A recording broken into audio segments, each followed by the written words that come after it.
Hello, everyone. Welcome to your favorite health and lifestyle platform, the Blue Couch with Far. This is another exciting episode. We're still on the preconception counseling series. On the couch today, we have a young father, that wants to enlighten us on how preconception counseling would have helped him wing parenthood better and make better decisions emotionally, mentally, financially, so sit back, relax and enjoy. So welcome, Mr. Jones. Oh, thank you very much. I'm happy to have you here. I'm glad to be here too. Because usually especially for this topic, is usually the women that are considered, they're the ones to, but we need the men to also talk about this thing. Yeah, women are the frontliners. They are the one that are conceiving the babies. They are the one having the babies. So they have to go first. But you should consider us to the husbands because we have our role to play. So it's fine. I'm glad to be here. Mm-hmm. Good to have you here. Thank you very much. So, preconception counseling, have you heard it before? Do you know what it's all about? Never had it before. I never had anything called preconception planning. When you sent me the topic, I had to go and check it and know what exactly it is, because basically it's not that popular among people, and what we usually have is like antenatal, you get registered and postnatal and all of that, but we've never had like preconception counseling. So it's actually a good thing, because when I read on it, it opened my mind to a lot of things. It's like I learned new things. So I'm glad to be here to speak about not having it, the effects and all of that. Exactly. So yes. Thank you so much, because you know what? You cracked me up when you said, he's a lawyer. He's a lawyer. Yes. When you said, is it public complaint commission? Yeah, when because we are lawyers and those are agencies we deal with. So when I had PCC, public complaint commission, what happened to them again or something like that? That really cracks me up. So preconception counseling, Yes. Most times, especially when women put to bed, not even put to bed, the whole journey of pregnancy to childbirth, you have body changes, you have cravings, you have all these things, and then the child. Most times, people. Okay, I'll use myself as an example. My first pregnancy, I could not wait to. Please let me deliver this baby. I had people tell me, you better enjoy yourself whilst you can, because when the baby comes, it's just going to be you and the baby. It's just going to be all about the baby. Your life will change 360. I didn't exactly listen. That was the much counseling I got. Do you understand?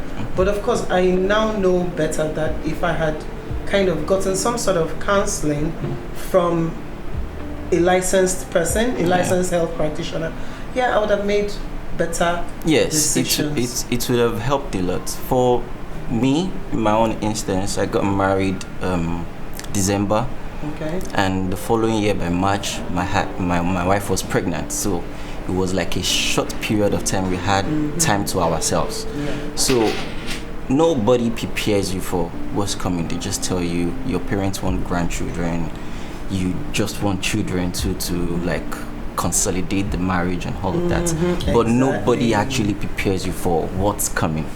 And I think with preconception counseling, if you have that, you will have a bigger picture of having a family. Then you know what's coming and you'll be able to handle what is coming. So for my own, let me say, for myself and my family, what we did majorly was winging it.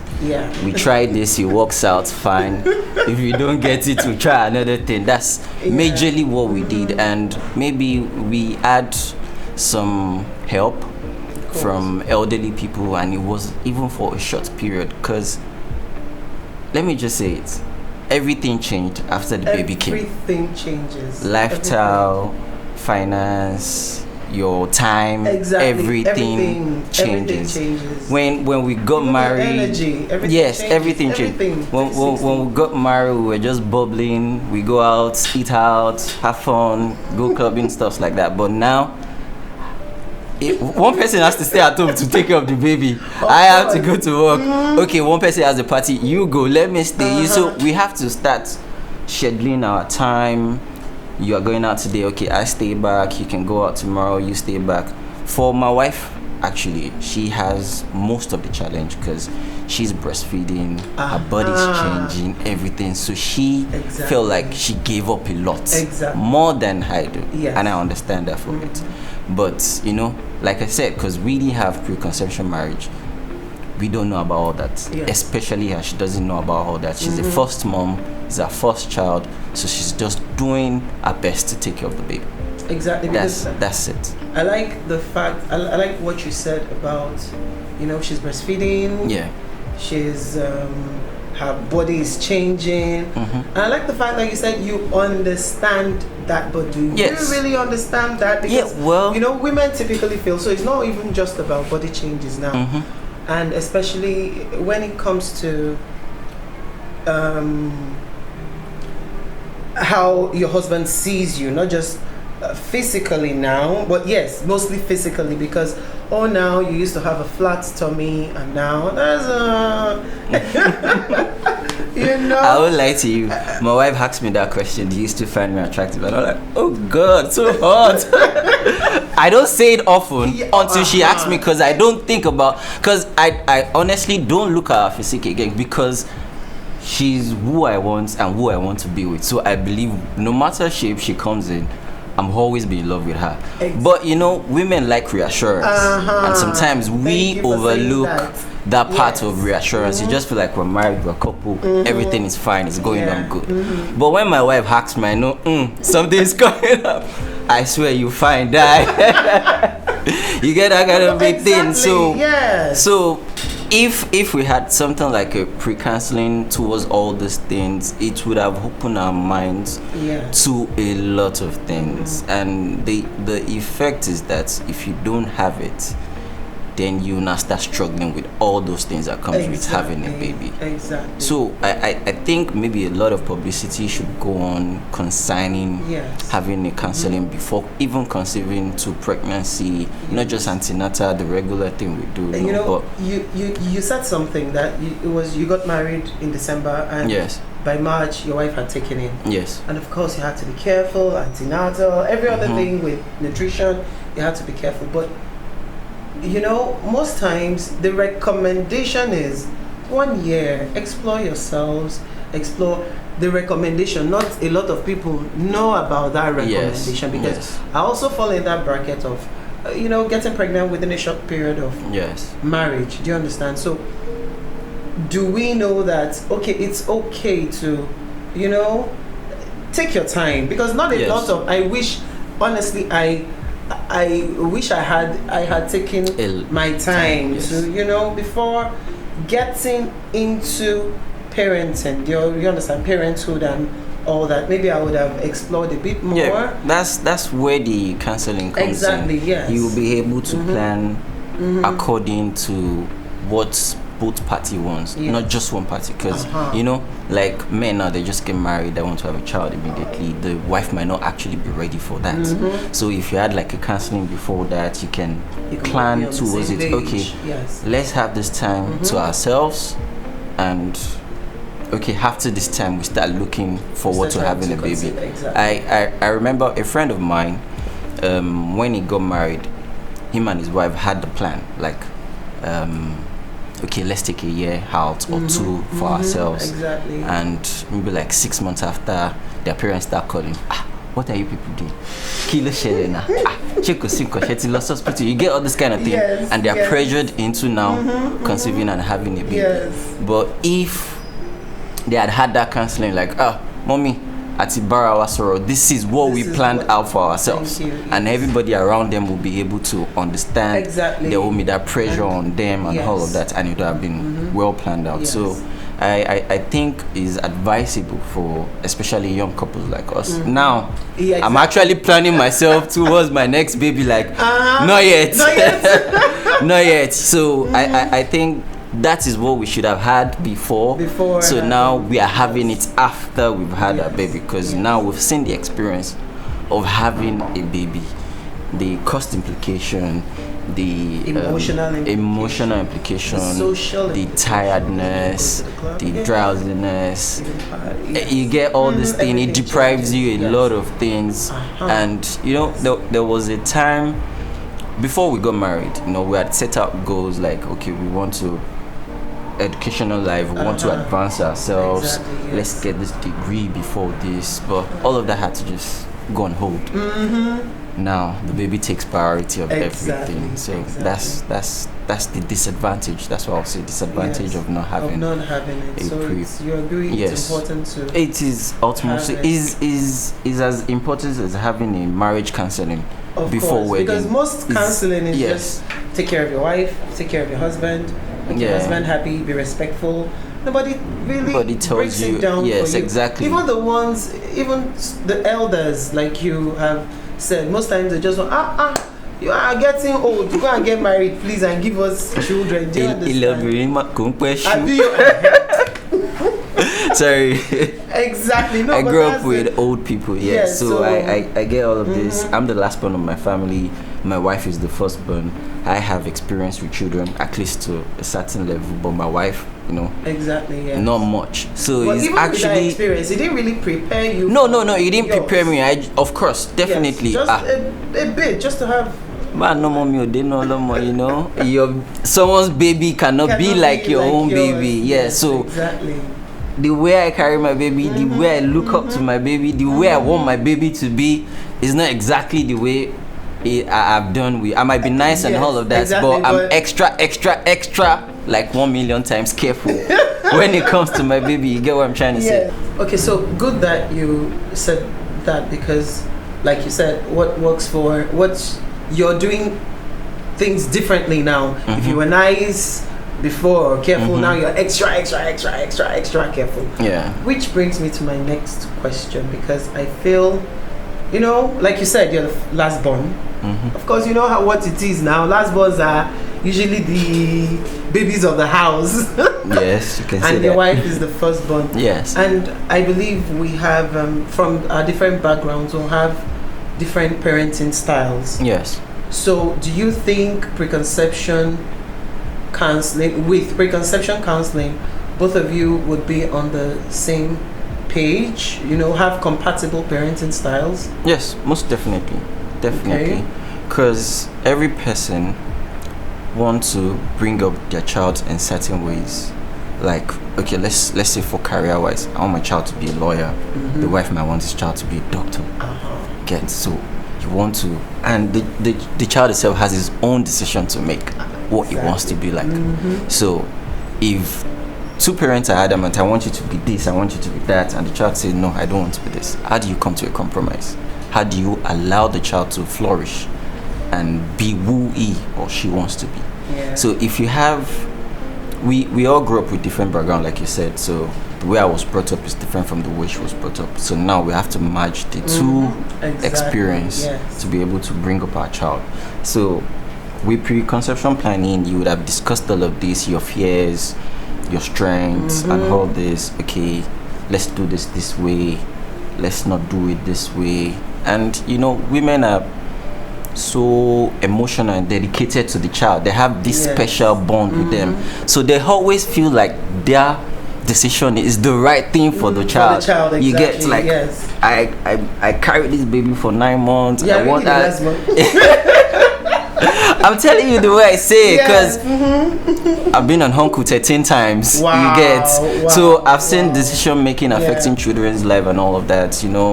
Strong-headed people, and that's not even what the child wants to be and all of that. Send your child to school to go and study law. He comes out and will be a DJ and all of that. How do you handle all these kind of things? So if you had this counseling, you know how to handle children when it comes to bringing them up. You know how to, okay, stop this, don't do this. You know how to advise them. You have to form like a unit to be able to actually handle a child, because when there's a divided home, the child starts doing erratic things. So you have to form a bond yourself for you to be able to bring up your child in the way you want. So having a counseling and sorting all of this out It's like putting your foot forward and sorting out, this is the good one, let's take this one out, let's put this one in. Then you form a unit, you form a group. Then you'll be able to mold your child in the way both of you agree. So pre-counseling helps a lot. It sorts out a lot of things. It helps the marriage itself. It does. Yes. So that's why it's as important as having a marriage counseling before marriage. It goes a long way if you look at it. It touches both lives of the parents and the life of the child. So I advise it totally. Good. So another thing is, let's talk about the finances now. So when you first started, you said something. Okay, it was just we could eat out, we could go out together. I like dancing, so sometimes I go out with my husband to before, of course, we are once in a while, but before it used to be point and kill, go and so everybody had that until the baby comes. Yes. Reality hits. Yes. And then, so have you been able to make good, and just like you said, you have to form a unit to be able to make better decisions. So, yes. Because if someone is on another page and you're on another page, there's a bit of divide. Exactly. Yes. So have you been able, how has it helped? Or how do you think it will help to make better financial decisions? Because I've been saving to get this house, to pay for this mortgage, and now we have a child, and we wanted to buy a Lambo, we wanted to buy a Highlander, and now we might just end up buying a Sienna. Yes, I understand. In my own instance, before we got married, me and my wife, we had like this talk, and we talked about finances in the house. So we splitted bills. Okay. Thanks to her. So when we to split bills. Not a lot of people. So I'm grateful to have that kind of woman in my life. Someone that is understanding of my financial capacity and is willing to support me when it comes to money and all of that. So we had planned all these things out, and in all of this plan, there was nowhere we had made provision for a baby. We just wanted to enjoy ourselves. So, and like I said earlier, we got married in December, and March we were expecting a baby. So we had to readjust our lifestyle, come back to the drawing board. Exactly. So we had to adjust and make provision for the baby. So now we have to think of HMO, we have to think of antenatal, we have to think of hospital bills and all of that. So if we had this, pre-conception counseling does not have to actually come before marriage. It can come during marriage or after. It's just when you make that decision that, okay, now we want a baby. Let's go for counseling and all of that. So as at that time, you would have figured out and make arrangements for the baby. So we don't have such like that. I don't even know a doctor or a professional that is doing preconception counseling. I don't know of any.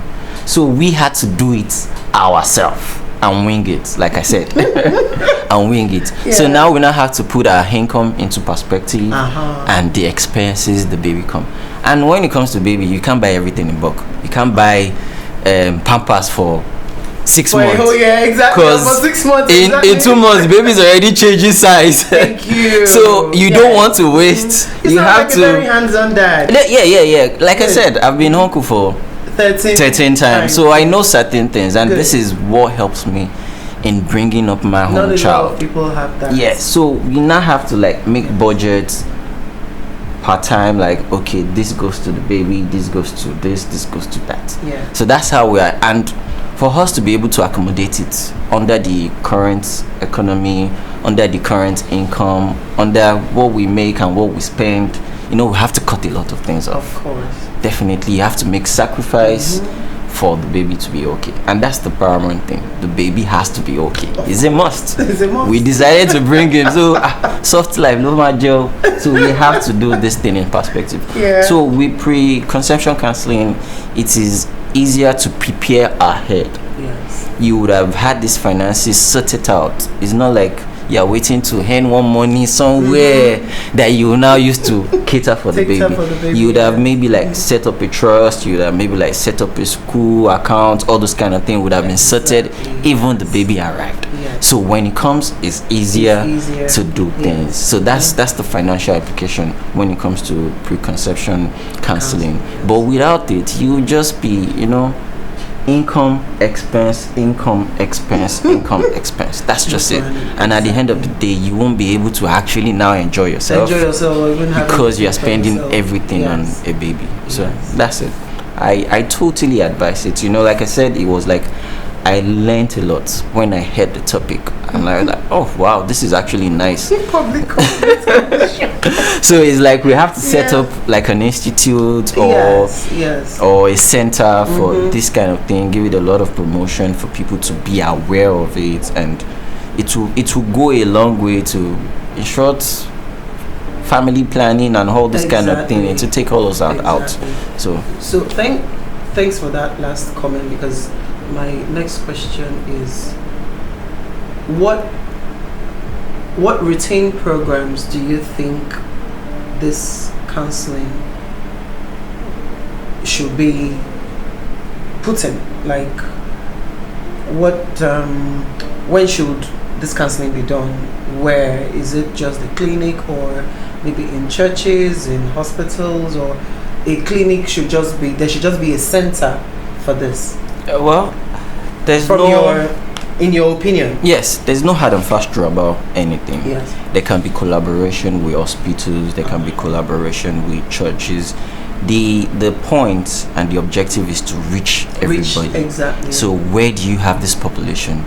Most of them church. Most of them church. Church and mosques, hospitals. Exactly. To get to the man, you get to the woman first. So I support hospital. Yes, where all these people come from, antenatal and all of that. Chetishe, preconception, before all of these. Yes, before. But it is never too late. Yes, it is never too late. Okay. For people that have not done it, the earliest place to catch them is when they are registering for antenatal. Okay, that's for people that have not done it. That have not done it, that have already conceived. Yes, you get what I'm trying to say. Yes. But for people that have not even conceived and are now looking to get counseling, I think the church might be a proper place to actually get them. The mosques where there's a lot of congregation, the outreach is going to be. We need to bring in government into it to set up a center, but the center does not have to be stagnant. They can collaborate with church, mosques, hospitals, agency, NGOs, and all of that. The goal is for us to reach people who are looking to have a child, help them set up a lifestyle and prepare them for what's coming, financially, emotionally, and mentally, and to enlighten them on their responsibility of having a child. We have a lot of children now that I work with the government. I work in the office of the public defender. You get women coming to say that the father is not catering for the children. He has thrown us out of the house. The children need this, he's not doing this. Then we have to invite him, talk to him, enlighten him, tell him his responsibility under the law and all of that. But with conception counseling, we can reduce all of that. We will have more responsible parents than now having to get all this, go and report him, dragging your spouse to police station and all of that. If we have counseling, it will take care of that. It will reduce it drastically. So I support it. We can set up a center, we can have government partnership, we can have NGO come into it, and we can have mosques, religious bodies, and hospitals join the campaign. It's as good as that. Thank you so much, Barrister Jones. I hope I can call you that. Yes. I take it with my full chest. Thank you for honoring our invitation, and that's a wrap on this episode of The Blue Couch with our podcast. I hope you enjoyed. I enjoyed myself. We winged this episode. Totally, we winged it. We winged this episode. I hope you winged it with us. So we hope to see you in the next episode of the podcast. As usual, don't forget to like, share, comment. We like to hear from you. And of course, hit that subscribe button. Thank you very much.